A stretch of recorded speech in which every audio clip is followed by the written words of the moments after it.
എല്ലാവർക്കും നമസ്കാരം. ഞാൻ അശ്വിൻ. ഒരു അടിപൊളി ഇൻട്രസ്റ്റിംഗ് ആയിട്ടുള്ള കണ്ടന്റാണ് ഇന്ന് ചെയ്യാൻ പോകുന്നത്. അതിനു മുമ്പ് ഒരു കാര്യം പറയുവാണെങ്കിൽ, ഇന്ന് പൊന്നിയിൻ സെൽവൻ റിലീസായിരിക്കുകയാണല്ലോ. അപ്പോൾ പൊന്നിയിൻ സെൽവൻ കണ്ടവരുണ്ടെങ്കിൽ ദയവായിട്ട് നിങ്ങളുടെ ജെന്യൂൻ ആയിട്ടുള്ള അഭിപ്രായം ഒന്ന് കമൻറ്റ് ചെയ്യാവോ? ജെന്യൂൻ ആയിട്ടുള്ളത് കമൻറ്റ് ചെയ്യണം കേട്ടോ, അല്ലാതെ മറ്റ് റിവ്യൂവിൽ ഇൻഫ്ലുവൻസ്ഡ് ആയിട്ട് നിങ്ങൾ ചെയ്യരുത്. നിങ്ങൾ കണ്ട് നിങ്ങൾക്ക് എന്താണ് ഫീൽ ചെയ്യുന്നതെന്ന് കമൻറ്റ് ചെയ്യുവാണെങ്കിൽ നല്ലൊരു അടിപൊളി ഐഡിയ ആയിരിക്കും. അപ്പോൾ ഇന്നലെ നമ്മളൊരു വീഡിയോ ചെയ്തിട്ടുണ്ടായിരുന്നല്ലേ, അതിൻ്റെ അത് പറഞ്ഞിട്ടുണ്ടായിരുന്നത് ചോഴ സാമ്രാജ്യത്തിൻ്റെ അന്ത്യമായിരുന്നു അല്ലേ, പാണ്ഡ്യന്മാർ ചോഴന്മാരെ എങ്ങനെയാണ് ഇല്ലാണ്ടാക്കിയത് എന്നുള്ള ആ ഒരു ചരിത്രമായിരുന്നു പറഞ്ഞിട്ടുണ്ടായിരുന്നത്.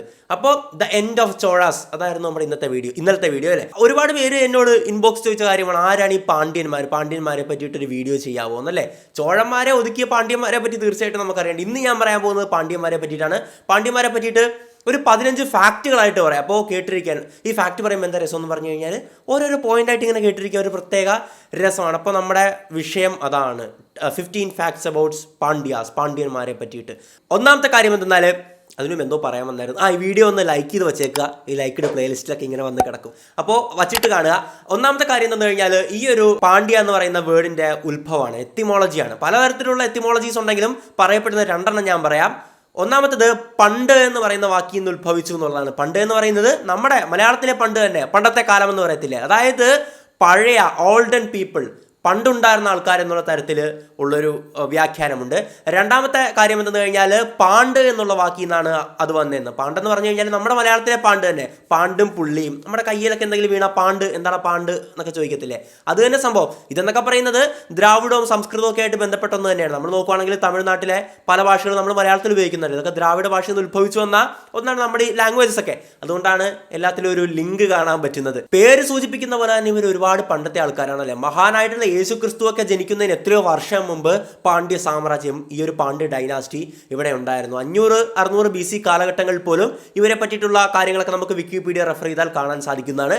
മാത്രമല്ല, നമ്മളിപ്പോൾ ഒരു ചോഴൻ്റെ കഥ പറയുകയാണ്, അല്ലെങ്കിൽ എന്താ പറയുക, ചേരൻ്റെ കഥ പറയുകയാണ്, പല്ലവന്മാരുടെ കഥ പറയുകയാണ്. എല്ലാത്തിലും ഏതൊരു കഥ എടുത്താലും അതിൻ്റെ അകത്ത് ഒരു ചോഴനെങ്കിലും കാണുമെന്നുള്ളതാണ് ഏറ്റവും ഇൻട്രസ്റ്റിംഗ് ആയിട്ടുള്ള കാര്യം. രണ്ടാമത്തെ പോയിന്റ് എന്നാൽ, നിങ്ങൾ കുറച്ച് പേരെങ്കിലും കുമാരി കണ്ടം എന്ന് കേട്ടിട്ടുണ്ടാവില്ല. ലേമുറിയ എന്നാണ് ഇംഗ്ലീഷിൽ വിളിക്കുന്നത്. കുമാരി കണ്ടം എന്ന് പറഞ്ഞു കഴിഞ്ഞാൽ ഒരു മിത്തോളജിയാണ്, ഐതിഹ്യം, അല്ലെങ്കിൽ ഒരു കെട്ടുകഥ, നാടോടിക്കഥ എന്നൊക്കെ പറയത്തില്ല. കൃത്യമായിട്ട് പറയുകയാണെങ്കിൽ ഒരു നാടോടിക്കഥയാണ് കുമാരിഖണ്ഡം. ഒരുപാട് നൂറ്റാണ്ടുകൾക്ക് മുമ്പ് നമ്മുടെ ഇന്ത്യൻ ഓഷൻ്റെ തീരത്തായിട്ട് കടലിലേക്ക് താഴ്ന്നു പോയ മറ്റൊരു കോണ്ടിനെന്റ്, മറ്റൊരു ഭൂഖണ്ഡം ഉണ്ടായിരുന്നു. ആ ഒരു ഭൂഖണ്ഡത്തെ വിളിക്കുന്നതാണ് കുമാരിഖണ്ഡം. ഞാൻ പറഞ്ഞ പോലെ തന്നെ ഒരിക്കലും ഉണ്ടെന്നല്ല, ഇതൊരു നാടോടിക്കഥയാണിത് സത്യം പറഞ്ഞു കഴിഞ്ഞാൽ. അപ്പോൾ ഈ കുമാരിഖണ്ഡം തന്നെ ഒരുപാട് വർഷങ്ങൾക്ക് മുമ്പ് ഉണ്ടായിരുന്നു എന്നല്ല പറയുന്നത്. അപ്പോൾ ആ ഒരു കഥകളിൽ പോലും, എഴുതിയിട്ടുള്ള കഥകളാണെങ്കിൽ കൂടിയിട്ട്, അന്നത്തെ കാലത്ത് പോലും അവിടെ പാണ്ഡ്യന്മാരുണ്ടായിരുന്നു എന്നാണ് ആ കഥകളിൽ പലതും നമുക്ക് കാണാൻ പറ്റുന്നത്. മൂന്നാമത്തെ കാര്യം എന്തെന്ന് പറഞ്ഞു കഴിഞ്ഞാൽ, ഏതൊക്കെ ചരിത്ര രേഖകളിലാണ് ഇവരെ പറ്റി നമുക്ക് കാണാൻ സാധിക്കുന്നത്, പാണ്ഡ്യന്മാരെ പറ്റിയിട്ട് ഒരുപാട് രേഖകൾ കാണാൻ സാധിക്കുമെങ്കിലും പ്രധാനപ്പെട്ട 2 രേഖകൾ പറയാം. ഒന്നാമത്തത് മെഗസ്തനീസ്, നമ്മൾ സ്കൂളിലെ ഹിസ്റ്ററി ടെക്സ്റ്റുകളിൽ പഠിച്ചിട്ടുള്ള ഒന്നാണല്ലേ. ചന്ദ്രഗുപ്ത മൗര്യൻ്റെ ഗ്രീക്ക് അംബാസഡർ ആയിരുന്നു അദ്ദേഹം. 360 BC കാലഘട്ടങ്ങളിൽ എഴുതിയിട്ടുള്ള തൻ്റെ രേഖകളിൽ പാണ്ഡ്യന്മാരെ പറ്റി പറഞ്ഞിട്ടുണ്ട്, പാണ്ഡ്യ രാജ്ഞികളെ പറ്റി പറഞ്ഞിട്ടുണ്ട്. പണ്ടയ്യാസ് എന്നുള്ളതായിരുന്നു അദ്ദേഹം എഴുതിയിട്ടുണ്ടായിരുന്ന വാക്ക്. മാത്രമല്ല, പാണ്ഡ്യ നാട്ടിൽ 365 ഗ്രാമങ്ങൾ ഉണ്ടായിരുന്നെന്നും ഒരു വർഷം 365 ദിവസമാണല്ലോ ഉള്ളത്. അതായത് ഈ ഒരു റോയൽ കിങ്ഡത്തിലെ കൊട്ടാരത്തിലെ നീഡ്സ്, അങ്ങോട്ടുള്ള സേവനങ്ങൾ ഓരോ ദിവസവും ഓരോ ഗ്രാമത്തിൽ നിന്നായിരുന്നു. സേവനം എന്ന് പറയുമ്പോൾ ചില സാധനങ്ങളെ കൊണ്ട് കൊടുക്കുന്നതാകാം, അല്ലെങ്കിൽ അവിടുത്തെ ജോലികളാകാം, എന്തോ ആയിക്കൊള്ളട്ടെ. മാത്രമല്ല, ഈ ഒരു ഗ്രാമങ്ങൾ കടലിലേക്കും എക്സ്റ്റെൻഡ് ആയിരുന്നു എന്ന് അതിൻ്റെ അകത്ത് എഴുതിയിട്ടുണ്ട്. ഇപ്പോൾ പാണ്ഡ്യന്മാരുടെ കാര്യം നോക്കുവാണെങ്കിൽ ശ്രീലങ്കയൊക്കെ അവർ നാവികസേനയായിട്ട് പോയി തിരിച്ചു പിടിച്ചിട്ടുണ്ടായിരുന്നല്ലേ. അപ്പോൾ കടലിൽ അവരുടെ പവറുണ്ട്, അല്ലെങ്കിൽ കടലിലേക്കും അവർക്ക് ആ ഒരു അവിടെ എന്താ പറയുക, ഒരു ഹോൾഡ് ഉണ്ട് എന്നുള്ള തരത്തിലായിരിക്കും എഴുതിയിട്ടുണ്ടായിരുന്നത്. അടുത്ത പ്രധാനപ്പെട്ട ചരിത്രരേഖ എന്ന് പറഞ്ഞു കഴിഞ്ഞാൽ നമ്മളെല്ലാവരും കേട്ടിട്ടുള്ള ഒന്നാണ്, ചാണക്യൻ്റെ അർത്ഥശാസ്ത്രം. അർത്ഥശാസ്ത്രത്തിൽ പാണ്ഡ്യന്മാരെ പറ്റി പറയുന്നുണ്ട്, മധുരയെ പറ്റി പറയുന്നുണ്ട്. അടുത്തൊരു ചരിത്രരേഖ നോക്കുവാണെങ്കിൽ അതിൻ്റെ അകത്ത് കേരളപുത്രാസ് എന്നൊക്കെ പറഞ്ഞിട്ടുണ്ട്. ഞാനിങ്ങനെ വായിക്കുമ്പോഴേക്കും കേരളപുത്രാസ് എന്ന് അതിൻ്റെ അകത്ത് പറഞ്ഞിട്ടുള്ളത് നമുക്കിങ്ങനെ കുളിര് കോരുന്നു സത്യം പറഞ്ഞു കഴിഞ്ഞാൽ. മറ്റൊന്നുമല്ല, അശോക ചക്രവർത്തിയുടെ ഇൻസ്ക്രിപ്ഷൻസിൽ അവിടെ കൽത്തൂണുകൾ എഴുതിയിട്ടുള്ളത് അതിൻ്റെ അകത്താണ് പറഞ്ഞിട്ടുള്ളത്, പീപ്പിൾസ് ഓഫ് സൗത്ത്, ചോഡാസ്, കേരളപുത്രാസ്, പാണ്ഡ്യാസ്, പിന്നെ സഖ്യപുത്രാസ്, ഇങ്ങനത്തെ പേരുകളൊക്കെ അതിൻ്റെ അകത്ത് പരാമർശിച്ചിട്ടുണ്ട്. പവറല്ലേ. മൂന്നാമത്തെ പോയിന്റ് എന്തെന്ന് കഴിഞ്ഞാൽ, നമ്മൾ ചരിത്രം റെഫർ ചെയ്യാൻ ശ്രമിക്കുമ്പോഴേക്കും പലപ്പോഴും നമുക്ക് കാണാൻ പറ്റുന്നത് ഈ ചരിത്രങ്ങൾ മിത്തുകളുമായിട്ട്, കെട്ടുകഥകളുമായിട്ട്, അല്ലെങ്കിൽ വിശ്വാസങ്ങളുമായിട്ട്, അല്ലെങ്കിൽ നാടോടി കഥകളുമായിട്ടൊക്കെ ഇങ്ങനെ പിണഞ്ഞു കിടക്കുകയാണ്. ഇത് നമുക്ക് വേർതിരിച്ചറിയാൻ പറ്റുന്നില്ല. ഇപ്പോൾ മധുര എന്ന് പറയുമ്പോൾ തന്നെ നമുക്ക് ആദ്യം ഓർമ്മ വരുന്നത് മധുര മീനാക്ഷി ടെമ്പിൾ ആയിരിക്കും അല്ലേ. ഒരു ഐതിഹ്യം, അല്ലെങ്കിൽ ഒരു എന്താ പറയുക, ഒരു കഥ, ഒരു മിത്തോളജി എന്തെന്ന് കഴിഞ്ഞാൽ, ഈ ഒരു മധുര മീനാക്ഷിയിലെ മീനാക്ഷി എന്ന് പറയുന്ന ഒരു പാണ്ഡ്യ രാജ്ഞിയായിരുന്നു, പാണ്ഡ്യ രാജാവിൻ്റെ പുത്രിയായിരുന്നു. She was a warrior princess, യുദ്ധകലകളിലൊക്കെ ഭയങ്കരമായ ആള്. അങ്ങനെയാണ് നമുക്ക് പല രേഖകളിലും കാണാൻ പറ്റുന്നത്. പക്ഷേ ഈ ഒരു അമ്പലത്തിൻ്റെ ചരിത്രവുമായി ബന്ധപ്പെട്ട് നോക്കുവാണെങ്കിൽ ആ ഒരു മീനാക്ഷി ശിവനെ കല്യാണം കഴിച്ചു, അങ്ങനെ ഇങ്ങനെ കാണാൻ പറ്റും. അപ്പോൾ ഞാൻ പറഞ്ഞ പോലെ തന്നെ ചരിത്രവും മിത്തുമായിട്ട് മിക്സ് ചെയ്ത് കിടക്കുന്നതുകൊണ്ട് നമുക്ക് വേർതിരിച്ചെടുക്കാൻ പറ്റുന്നില്ല എന്നുള്ളതാണ് അതിൻ്റെ അകത്തെ പ്രധാന ഒരു ബുദ്ധിമുട്ട്. നാലാമത്തെ ഫാക്ട് എന്ന് പറഞ്ഞു കഴിഞ്ഞാൽ പുതിയൊരു അറിവായിരുന്നു, ഞാൻ ഞെട്ടിപ്പോയി. അതായത് ലോകത്തെ ഏറ്റവും വലിയ ഇതിഹാസമായിട്ടുള്ള മഹാഭാരതം, അത് കേൾക്കാത്ത ആരും തന്നെ ഇല്ലല്ലോ അല്ലേ. മഹാഭാരതത്തിൽ ഈ പാണ്ഡ്യന്മാരെ പറ്റി പറഞ്ഞിട്ടുണ്ടെന്ന് പറഞ്ഞു കഴിഞ്ഞാൽ അത് എത്ര പേർക്ക് അറിയാം? നിങ്ങൾക്ക് അറിയാമെങ്കിൽ അത് അറിയാമായിരുന്നു, എനിക്കറിയത്തില്ലായിരുന്നു സത്യം പറഞ്ഞു കഴിഞ്ഞാൽ കേട്ടോ. നമുക്കറിയാൻ പാടില്ല, അറിയാൻ പാടില്ല എന്ന് തന്നെ പറയും. അതായത് പാണ്ഡവരും കൗരവരും തമ്മിൽ യുദ്ധമാണല്ലോ മഹാഭാരതത്തിന്റെ അവസാനം നടക്കുന്നത്. ഈ ഒരു പാണ്ഡവരെ സഹായിക്കാനായിട്ട് പാണ്ഡ്യ രാജാവായിട്ടുള്ള സാരംഗധ്വജൻ എന്ന് പറയുന്ന ഒരു പാണ്ഡ്യ രാജാവ് പാണ്ഡവന്മാരെ സഹായിക്കുന്നുണ്ട്. സാരംഗധ്വജൻ യുദ്ധം ചെയ്ത ആരുമായിട്ടാണ് നോക്കുവാണെങ്കിൽ അശ്വത്ഥാമാവുമായിട്ട്, സാക്ഷാൽ അശ്വത്ഥാമാവായിട്ട് യുദ്ധം ചെയ്ത കഥകളാണ് നമുക്ക് മഹാഭാരതത്തിൽ കാണാൻ പറ്റുന്നത്. മാത്രമല്ല പാഞ്ചാലിയുടെ സ്വയംവരം നമുക്കറിയാവുന്ന മറ്റൊരു കഥയാണല്ലേ, അതിലും ഈ ഒരു പാണ്ഡ്യ രാജാവിന്റെ പ്രസൻസ് നമുക്ക് കാണാൻ പറ്റും. അതായത് മഹാഭാരതത്തിൽ പല സ്ഥലങ്ങൾ, വേറെ ഒരുപാട് സ്ഥലങ്ങൾ കൂടെ ഉണ്ട് കേട്ടോ. ഒന്ന് ആലോചിച്ച് നോക്കിയാൽ മഹാഭാരതം എഴുതുന്ന കാലഘട്ടങ്ങൾ അല്ലെങ്കിൽ അത് നടന്നു എന്ന് പറയുന്ന കാലഘട്ടങ്ങളിൽ ഈ പാണ്ഡ്യന്മാരുണ്ടായിരുന്നു. എന്താ അല്ലേ. അഞ്ചാമത്തെ കാര്യം എന്താണെന്ന് കഴിഞ്ഞാൽ ഞാൻ നേരത്തെ പറഞ്ഞു, ഈ ഒരു പാണ്ഡ്യ കിങ്ഡം നോക്കുവാണെങ്കിൽ ലെജൻഡറി ആയിട്ടുള്ള പ്രിൻസസിനെ, രാജ്ഞിമാരെ അല്ലെങ്കിൽ രാജകുമാരിമാരെ നമുക്ക് കാണാൻ പറ്റും. ഇവരെന്നൊക്കെ പറയുന്നത് അന്നത്തെ യോദ്ധാക്കളായിരുന്നു പലരും, അല്ലാതെ ഇങ്ങനെ വെറുതെ ഇരിക്കുന്നവരൊന്നുമല്ല. പലപ്പോഴും യുദ്ധങ്ങളിലൊക്കെ പങ്കെടുക്കുന്ന ഒന്നാണ്. അപ്പോൾ അവർക്ക് വേണ്ടിയിട്ട് ക്ഷേത്രങ്ങൾ നിർമ്മിക്കാറുണ്ടല്ലോ. അങ്ങനെയാണ് മീനാക്ഷിക്ക് വേണ്ടിയിട്ട് മീനാക്ഷി അമ്മൻ ക്ഷേത്രം നിർമ്മിക്കപ്പെട്ടിട്ടുള്ളത് എന്നുള്ള ഐതിഹ്യമുണ്ട്. ചരിത്രമെന്ന് ഞാൻ ഒരിക്കലും പറയുന്നില്ല, അതൊരു ഐതിഹ്യമാണ്, അതൊക്കെ മിത്തോളജി പോലെ കാണാൻ പറ്റുന്ന ഒന്നാണ്. അതുപോലെ മറ്റൊരു രാജ്ഞിയുടെ പേരാണ് അല്ലി റാണി എന്നും പറഞ്ഞിട്ടുള്ള ഒരു രാജ്ഞി. അവര് ശ്രീലങ്കയുടെ നോർത്തേൺ ഭാഗങ്ങൾ ഭരിച്ചിരുന്ന ഒരു രാജ്ഞിയാന്നുള്ളതാണ് നമുക്ക് മനസ്സിലാക്കാൻ സാധിക്കുന്നത്. മാത്രമല്ല അവിടെ ഒരു വെൽ ഡിഫൈൻഡ് ആയിട്ടുള്ള, വെൽ ഓർഗനൈസ്ഡ് ആയിട്ടുള്ള ഒരു ആർമിക്ക് ഇവര് നേതൃത്വം കൊടുത്തിട്ടുണ്ടായിരുന്നു. She was also a warrior. അവർ ഒരു യുദ്ധകലകളിലൊക്കെ അതിവീരയായിട്ടുള്ള സ്ത്രീയായിരുന്നു. ഞാൻ ഇത്രയും പറഞ്ഞ പോയിന്റ്സ് ചരിത്രവും മിത്തുകളുമായിട്ട് അല്ലെങ്കിൽ വിശ്വാസങ്ങളുമായിട്ട് ഐതിഹ്യങ്ങളുമായിട്ട് കെട്ടുകഥകളുമായിട്ട് കൂടിപ്പണഞ്ഞ് കിടക്കുകയാണല്ലേ. പക്ഷേ ഇനി പറയാൻ പോകുന്ന പോയിന്റുകളെല്ലാം പക്ക ഹിസ്റ്ററിയാണ്. ആറാമത്തെ കാര്യം എന്താണെന്ന് കഴിഞ്ഞാൽ നമ്മൾ ഈ ഒരു പാണ്ഡ്യന്മാരെ പറ്റി നോക്കുവാണെങ്കിൽ പാണ്ഡ്യന്മാരായിരുന്നു പല ദേശങ്ങൾ, ഒരുപാട് ദേശങ്ങളുടെ ഫുൾ കൺട്രോളിലുണ്ടായിരുന്നു അല്ലേ. അന്ന് ഈ പറയുന്ന ചോഴന്മാരൊന്നും ഒട്ടും പവർഫുൾ അല്ലായിരുന്നു. സുന്ദര ചോളന്റെ കാലത്ത്, പിന്നീട് രാജരാജ ചോളന്റെ കാലത്തൊക്കെയാണ് ഇവർ ശക്തി ആർജിച്ച് പാണ്ഡ്യന്മാരുടെ കയ്യിൽ നിന്ന് ആ ഒരു സ്ഥലങ്ങളൊക്കെ തിരിച്ചു പിടിക്കുന്നത്. പക്ഷേ അവസാനം പാണ്ഡ്യന്മാർ പണി കൊടുത്തല്ലേ സ്ഥലങ്ങൾ തിരിച്ചു പിടിച്ചു. അതായത് ചോഴന്മാരുടെ കയ്യിൽ നിന്ന് തിരിച്ചു പിടിച്ചത് മാത്രമല്ല, ചോഴ വംശത്തെ ഒന്നടങ്കം ഉന്മൂലനം ചെയ്ത് കളഞ്ഞു. ഇന്നലത്തെ വീഡിയോയിൽ നമ്മൾ അതാണ് സംസാരിച്ചിട്ടുണ്ടായിരുന്നത്. എന്തായാലും നമ്മുടെ സ്കൂളുകളിലെ ഹിസ്റ്ററി ടെക്സ്റ്റുകൾ പഠിച്ചിട്ടുള്ള ഒരു പേരാണ് മാർക്കോ പോളോ. 1250 ജനിച്ചിട്ടുള്ള ഒരു വ്യാപാരിയായിരുന്നു, വെനീസിലുണ്ടായിരുന്നത്. അദ്ദേഹം ഇവിടെ വന്ന് ട്രേഡൊക്കെ നടത്തിയിട്ടുണ്ടായിരുന്നു. അപ്പോൾ അദ്ദേഹത്തിൻ്റെ രേഖകൾ പറയുന്ന ഒരു കാര്യമുണ്ട്, അദ്ദേഹം ലോകത്ത് കണ്ടിട്ടുള്ള ഏറ്റവും സമ്പന്നമായിട്ടുള്ള ഒരു നഗരമായിരുന്നു, ഒരു ദേശമായിരുന്നു പാണ്ഡ്യ ഡൈനാസ്റ്റി എന്നുള്ളത്, പാണ്ഡ്യ രാജ്യം എന്നുള്ളത്. അതായത് ഒരുപാട് ആനകൾ, കുതിരകൾ, പിന്നെ സ്വർണം സീലിംഗ് ഉള്ള അമ്പലങ്ങൾ, നടരാജ ക്ഷേത്രങ്ങളെ പറ്റിയിട്ട് വേറെ അക്കൗണ്ടിലാണ് പറയുന്നതെങ്കിൽ കൂടിയിട്ട് ഇതെല്ലാം അദ്ദേഹം കണ്ടിട്ട് അദ്ദേഹം വിവരിച്ചത് ഏറ്റവും സമ്പന്നമായിട്ടുള്ള ഒരു ദേശമെന്നാണ്. അതുപോലെ തന്നെ മുത്തുക്കൾ, പവിഴങ്ങൾ. കാരണം ഈ പാണ്ഡ്യന്മാർ യുദ്ധങ്ങളൊന്നും ആ ഒരു കാലത്ത് അതികേമന്മാരല്ലെങ്കിൽ കൂടിയിട്ട് ഈ ട്രേഡ് നടത്തുമായിരുന്നു, കടൽ മാർഗമുള്ള ട്രേഡൊക്കെ നടത്തുമായിരുന്നു. നമ്മുടെ തൂത്തുക്കുടിക്കടുത്തുള്ള കൊറക്കൈ എന്ന് പറയുന്ന ഒരു പോർട്ട് വെച്ചിട്ട് അവിടെ കൂടെ കടൽ വ്യാപാരം നടത്തുകയായിരുന്നു എന്നൊക്കെയുള്ള ചരിത്ര രേഖകൾ നമുക്ക് കാണാൻ സാധിക്കും. അപ്പോൾ ബിസിനസ്സിലും സമ്പന്നതയിലും ഇവർ അതികേമന്മാരായിരുന്നു, ടോപ്പ് ലെവലായിരുന്നു, ഒരു അംബാനിയായിരുന്നു ഇന്നത്തെ കാലത്ത് പറയുവാണെങ്കിൽ. ഏഴാമത്തെ പോയിന്റ് എന്ന് കഴിഞ്ഞാൽ പാണ്ഡ്യന്മാർ വളരെ ആരാധിച്ചിരുന്ന, വളരെ റെസ്പെക്ട്ഫുൾ ആയിട്ട് കണ്ടിരുന്ന ഒരു ആനിമൽ, ഒരു ജീവി, മൃഗമായിരുന്നു എരുമ എന്നുള്ളത്. കാരണം ഇവരുടെ ബിസിനസ്സിനെ അത് ഒരുപാട് സഹായിക്കുന്നുണ്ട്. ചിലപ്പോൾ ലോഡ് ചുമക്കാൻ അല്ലെങ്കിൽ അങ്ങനെ എന്തെങ്കിലുമൊക്കെ ആയിരിക്കും. എന്തായാലും എരുമയെ ഒരുപാട് ഇവർ ആരാധിച്ചിരുന്നു. ഇപ്പോൾ ത്രൂ ഔട്ട് ഇന്ത്യ ഒരുപാട് പേര് പശുക്കളെ വർഷിപ്പ് ചെയ്യാറുണ്ട്. അതുപോലെ തന്നെ പാണ്ഡ്യന്മാരെ വർഷിപ്പ് ചെയ്തിരുന്നത് എരുമയാണ്. എട്ടാമത്തെ പോയിന്റ് എന്ന് കഴിഞ്ഞാൽ മാർക്കോ പോളോയുടെ രേഖകളിൽ തന്നെ പറയുന്നൊരു മറ്റു കാര്യമുണ്ട്. അതായത് ഇന്നവരെ കാണാൻ പറ്റാത്ത പല കാര്യങ്ങളുമാണ് ഇവിടെ കാണുന്നത്. ഈ ഒരു പാണ്ഡ്യന്മാർ, ഒരു കാര്യം പറയുകയാണെങ്കിൽ പാണ്ഡ്യന്മാരെന്ന് പറയുമ്പോൾ പെട്ടെന്ന് നമുക്ക് തമിഴന്മാരെന്നുള്ള രീതിയിലാണ് വരുന്നത് കേട്ടോ. പക്ഷെ ഒരു കാര്യം ആലോചിക്കേണ്ടത്, ഈ പാണ്ഡ്യൻ, ചോഴ, ചേര എന്നൊക്കെ പറയുന്ന നമ്മുടെ ഈ ഒരു മലയാള ദേശം അടക്കം ഭരിച്ചിരുന്ന അന്ന് തമിഴ്നാടും കേരളമൊന്നും ഇല്ലേ, ഇതെല്ലാം ഒന്നാണ്. നമ്മുടെ കൊടുങ്ങല്ലൂരൊക്കെ പിടിച്ചെടുത്ത ആരാണ്? രാജരാജ ചോളനാണ് വന്നിട്ട് തിരുവനന്തപുരത്തെ കാന്തല്ലൂർ ശാല നശിപ്പിച്ച് കളഞ്ഞത് അദ്ദേഹമായിരുന്നു. അപ്പോൾ ഇതെല്ലാം ഒറ്റ ദേശമായിരുന്നു എന്ന് വേണം ആലോചിക്കാൻ. നമ്മുടെ നാട്ടിലെ കാര്യം പറഞ്ഞുകൊണ്ടിരിക്കണതേ. അപ്പോൾ പണ്ട് ഇദ്ദേഹം വന്നപ്പോഴേക്കും ഇദ്ദേഹത്തിന് കാണാൻ പറ്റിയ കാര്യം എന്താണെന്ന് കഴിഞ്ഞാൽ ഈ ഒരു പാണ്ഡ്യന്മാരൊക്കെ വലത് കൈ വെച്ചാണ് കഴിക്കുന്നത്. ഇവരാരും ഇടത് കൈ ഉപയോഗിക്കുന്നില്ല ഭക്ഷണം കഴിക്കാൻ വേണ്ടിയിട്ട്. അദ്ദേഹത്തിൻ്റെ നാടുകളിലൊക്കെ മറ്റു രീതിയിലായിരിക്കും ഭക്ഷണം കഴിക്കുന്നത്. ചിലപ്പോൾ മറ്റേ കോല് കൊണ്ടൊക്കെ ആയിരിക്കും, അല്ലെങ്കിൽ ഇടത് കൈ ഉപയോഗിക്കുമായിരിക്കും. പക്ഷേ വലത് കൈ കൊണ്ട് ഭക്ഷണം കഴിക്കുന്നു. അതുപോലെ തന്നെ ഓരോരുത്തർക്ക് വെള്ളം കുടിക്കാനായിട്ട് സെപ്പറേറ്റ് പാത്രങ്ങളുണ്ട്. ചിലപ്പോൾ അന്ന് ഓട്ടുപാത്രമൊക്കെ ഉണ്ടായിരിക്കും. എന്തായാലും അതുപോലത്തെ സെപ്പറേറ്റ് ആയിട്ടുള്ള ഒന്നിൽ നിന്നാണ് കുടിക്കുന്നത്. ഈ ഒരു കാര്യം നമുക്ക് ഇന്നും കാണാൻ പറ്റും. മറ്റു രാജ്യങ്ങളെ അപേക്ഷിച്ച് നമുക്ക് വൃത്തി ഭയങ്കരമായിട്ട് കൂടുതലാണല്ലേ. ഒരു രാജ്യത്തും ഇല്ലാത്ത കാര്യങ്ങൾ നമ്മുടെ രാജ്യത്ത് ഫോളോ ചെയ്യാറുണ്ട്. പ്രത്യേകിച്ച് എട്ടം കൈയൊക്കെ അല്ലേ, എട്ടം കൈ മറ്റു പല കാര്യങ്ങൾക്കുമാണ് ഉപയോഗിക്കുന്നത് എന്നൊക്കെയുള്ള ഡയലോഗ് ഉണ്ട്. എന്താണെന്നറിയാമല്ലോ. മാത്രമല്ല നമ്മൾ ചെയ്യുന്നൊരു കാര്യമുണ്ട്. നമ്മൾ വീട്ടിൽ നിന്നുള്ള ഗ്ലാസ്സിൽ കുടിക്കുകയാണെങ്കിൽ ചിലപ്പോൾ മൊത്തി കുടിക്കാറുണ്ട്, അല്ലെങ്കിൽ പുറത്തെ ചിലപ്പോൾ വേറെ സ്ഥലങ്ങളൊക്കെ പോയി കഴിഞ്ഞാൽ വെള്ളം ഇങ്ങനെ മൊത്താതെ കുടിക്കുന്ന ഒരു രീതി നമുക്കുണ്ട്. പക്ഷേ വേറെ രാജ്യങ്ങളിലൊന്നും പോയി കഴിഞ്ഞാൽ ഇത് കാണാനേ സാധിക്കത്തില്ല, അല്ലെങ്കിൽ വളരെ അപൂർവമേ കാണാൻ സാധിക്കത്തുള്ളൂ. നമുക്ക് എവിടെ നിന്നാണ് ഈ ശീലമൊക്കെ കിട്ടിയത്?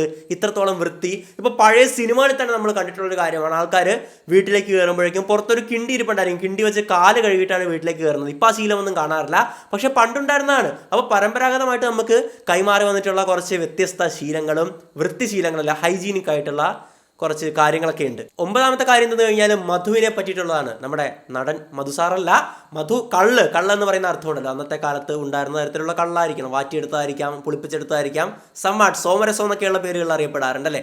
എന്തായാലും ഇത് കുടിക്കുന്നവരെ സമൂഹത്തിൽ വലിയ വില കൽപ്പിച്ചിരുന്നില്ല. മാത്രമല്ല ഇത് കുടിക്കാതിരിക്കുകയായിരുന്നു അന്നത്തെ ഭയങ്കര ഒരു സ്റ്റാൻഡേർഡായിട്ട് കണ്ടിട്ടുണ്ടായിരുന്നത്.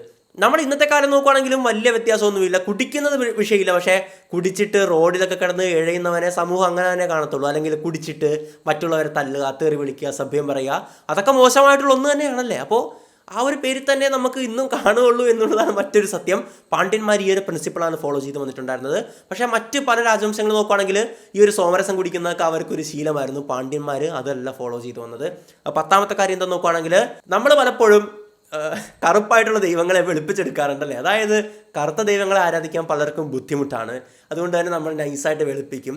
പക്ഷേ പാണ്ഡ്യന്മാർ അങ്ങനെയല്ലായിരുന്നു. അവർ ദൈവങ്ങളെ കറുപ്പ് തോലണിഞ്ഞ്, അല്ലെങ്കിൽ അവരുടെ കഥകളിൽ, ഐതിഹ്യങ്ങളിൽ ദൈവങ്ങളെ കറുത്തതായിട്ടാണ് അവർ പ്രതിഷ്ഠിച്ചിട്ടുണ്ടായിരുന്നത്. എത്രത്തോളം കറുപ്പാണോ അത്രത്തോളം അവർക്ക് സ്നേഹവും ആ ഒരു ആരാധനയും കൂടുന്നതായിട്ടാണ് നമുക്ക് കാണാൻ സാധിക്കുന്നത്. 11ാമത്തെ കാര്യവും ഇത് തന്നെയാണ് പറയുന്നത്. അതായത് അവർക്ക് ജനിക്കുന്നത് കുട്ടി നല്ല കറുത്തിട്ടാണെങ്കിൽ അവർക്ക് ഭയങ്കര സന്തോഷമാണ്. കറുപ്പിനെ ഒരു നല്ല കാര്യമായിട്ടാണ് അവർ കണ്ടിരുന്നതെന്ന് വേണം മനസ്സിലാക്കാൻ. അപ്പോൾ നമ്മൾ അതിനുശേഷമുള്ള നമ്മളെ കുറച്ച് ഒരു 100 വർഷങ്ങൾക്ക് മുമ്പുള്ള ഇന്ത്യയെ പറ്റി പറയുമ്പോൾ നമ്മൾ റേസിസവും ഈ ഒരു ജാതി വ്യവസ്ഥ, തൊട്ടല്, തീണ്ടായ്മയൊക്കെ പറയുമല്ലോ. പക്ഷേ അന്നത്തെ പാണ്ഡ്യന്മാരുടെ കാലത്ത് കറുപ്പിനെ അത്രത്തോളം ആരാധിച്ചിരുന്ന ഒരു വിഭാഗം ജനങ്ങളായിരുന്നു ഉണ്ടായിരുന്നത്. 12ാമത്തെ കാര്യം എന്താണെന്ന് കഴിഞ്ഞാൽ ഇന്നത്തെ കാലത്തെ പറ്റിയിട്ട് ഞാൻ ഒന്ന് റിലേറ്റ് ചെയ്ത് പറയാം. ഇന്ന് ഈ ഒരു റേസിസം തലക്കി പിടിച്ചിട്ടുള്ളവരുണ്ടല്ലോ. നമ്മൾ അമേരിക്കയിലെ ജോർജ് ഫ്ലോയിഡിനെ കൊന്ന കഥയൊക്കെ നമ്മൾ കേട്ടിട്ടുണ്ടല്ലോ. കറുത്തവർഗക്കാരനോടുള്ള പുച്ഛം, അത് ഇന്ന് ലോകത്തിന്റെ പല ഭാഗങ്ങളുണ്ടല്ലോ. ഇവർ കാണുന്ന എന്താണ്? കറുപ്പിനെ ഒരു അശകുനമായിട്ട്, ഒരെന്തോ അവനെ മോശക്കാരനാണെന്ന തരത്തിലാണ് ഈ റേസിസ്റ്റ് ചിന്താഗതിയുള്ള ആൾക്കാർ കാണുന്നത് അല്ലേ. പക്ഷെ അന്നത്തെ കാലത്ത് നേരെ തിരിച്ചായിരുന്നു ഇവർ ചിന്തിച്ചിട്ടുണ്ടായിരുന്നത്. വെളുപ്പിനെ മോശമായിട്ടൊന്നും അങ്ങനെയല്ല കാണുന്നത്. വെളുത്തവൻ മോശക്കാരൻ അങ്ങനെയൊന്നുമല്ല. പക്ഷേ വെളുപ്പിനെ ഒരു കറുപ്പിനെ അപേക്ഷിച്ച് നല്ലൊരു ശകുനമല്ല എന്നുള്ള തരത്തിലാണ് ഇവർ കാണുന്നത്.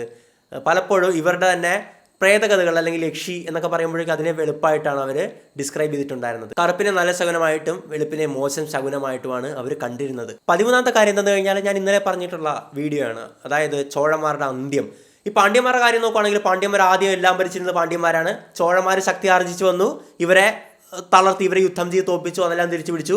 പാണ്ഡ്യന്മാർ വർഷങ്ങളോളം കാത്തിരുന്നു പകയായിട്ടല്ലേ. ചോഴന്മാർ വീക്കായപ്പോഴേക്കും, അതായത് രാജരാജവർമ്മൻ 3ാമൻ്റെ കാലം വന്നപ്പോൾ ചോഴ സാമ്രാജ്യം ഭയങ്കര വീക്കായി. ആ സമയം കൃത്യമായിട്ട് ഇവരെ തിരിച്ചടിച്ചു. ജതവർമ്മ സുന്ദരപാണ്ഡ്യനായിരുന്നു ആ ഒരു യുദ്ധം ചെയ്തിട്ടുണ്ടായിരുന്നത്. അങ്ങനെ ഈ ഒരു ചോഴ സാമ്രാജ്യത്തെ കംപ്ലീറ്റ് ഉന്മൂലനം ചെയ്ത് തകർത്ത് പിടിച്ചു. അങ്ങനെ ചോഴ സാമ്രാജ്യത്തിലെ അവസാനത്തെ രാജാക്കന്മാർ അവരുടെ ചെറിയൊരു ഈ ഒരു കാവേരി പൂമ്പട്ടിനം പോലുള്ള സ്ഥലങ്ങളിലേക്ക് ഒതുങ്ങിക്കൂടുകയാണ്. അത് മാത്രമേ ഉണ്ടായിരുന്നുള്ളൂ. പക്ഷേ പുലിയെ അതിൻ്റെ മടയിൽ ചെന്ന് കൊല്ലണമെന്ന് പറഞ്ഞ പോലെ അവിടെ പോയി ഹണ്ട് ചെയ്ത്, ഓരോരുത്തരായിട്ട് ഹണ്ട് ചെയ്ത് ഈ ഒരു ചോഴ സാമ്രാജ്യത്തെ ഇല്ലാണ്ടാക്കിയായിരുന്നു. അപ്പോൾ അത്രയും ഭീകരന്മാരാണ്. പിന്നീട് അങ്ങോട്ട് പാണ്ഡ്യന്മാർ കൊടികുത്തി വാഴുമായിരുന്നേ. പിന്നീട് പാണ്ഡ്യന്മാരുടെ ചരിത്രമാണ് കാണാൻ പറ്റുന്നത്.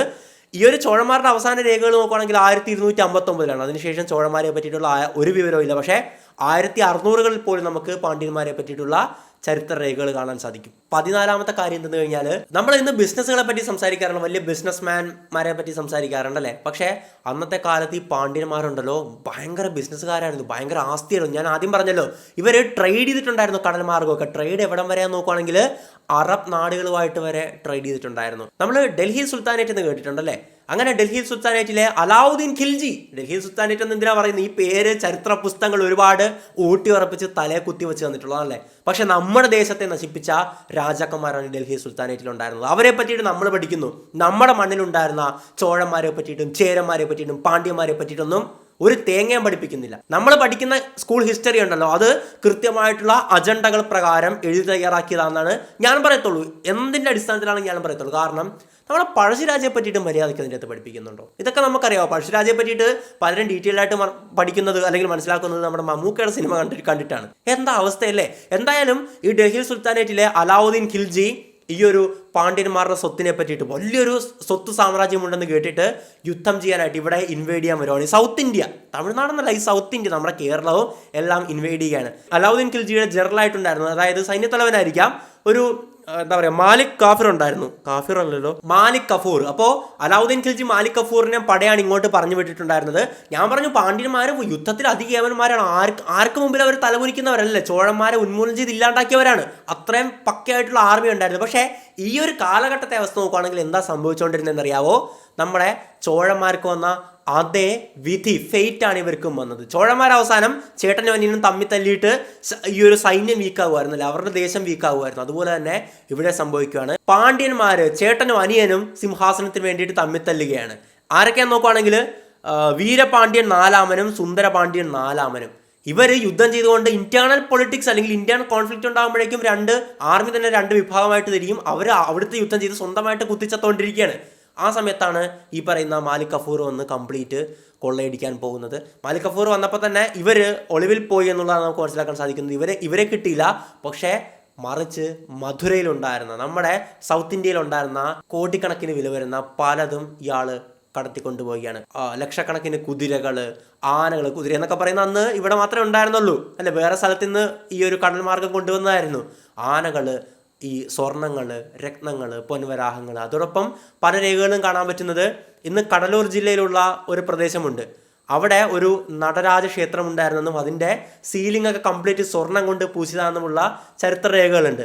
അത് ഈ ഒരു മാലിക് കഫൂർ നശിപ്പിക്കുകയാണ്. അവിടുത്തെ ശിവലിംഗം ഉടക്കിയാണ്, വിഷ്ണുവിന്റെ വിഗ്രഹം ഉടക്കിയാണ്. അതിനെ വിശേഷിപ്പിച്ചിട്ടുള്ള ചരിത്രരേഖകളിൽ കാണാൻ പറ്റിയത്, ഒരു കാലത്ത് മസ്ക് കസ്തൂരി മണത്തോണ്ടിരുന്ന ക്ഷേത്രത്തിൽ ഇന്ന് മണക്കുന്നത് ചോര എന്നുള്ള കാര്യമാണ്.